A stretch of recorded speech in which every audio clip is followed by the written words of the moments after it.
بسم اللہ الرحمن الرحیم۔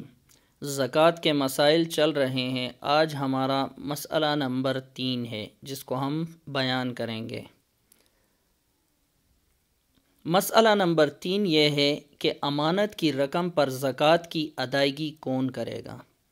ایک شخص ہے، اس نے امانت کی رقم لے لی کسی سے، تو اب اس کی زکوٰۃ اصل مالک ادا کرے گا یا جس شخص نے یہ قرض پر لی ہے یا امانت کے طور پر لی ہے یہ ادا کرے گا۔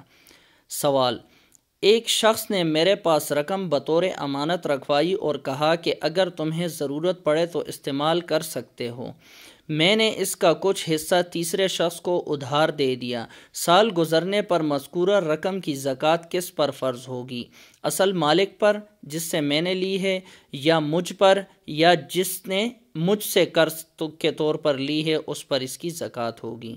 تو جواب مسئلے کا یہ ہے کہ امانت رکھوانے والے کی اجازت سے امانت کی رقم کا استعمال سائل کے لیے جائز تھا، البتہ اس رقم کے مالک چونکہ رکھوانے والے شخص ہیں، اس لیے اس رقم کی زکوٰۃ مالک پر لازم ہے، سائل پر یا قرض لینے والے پر نہیں۔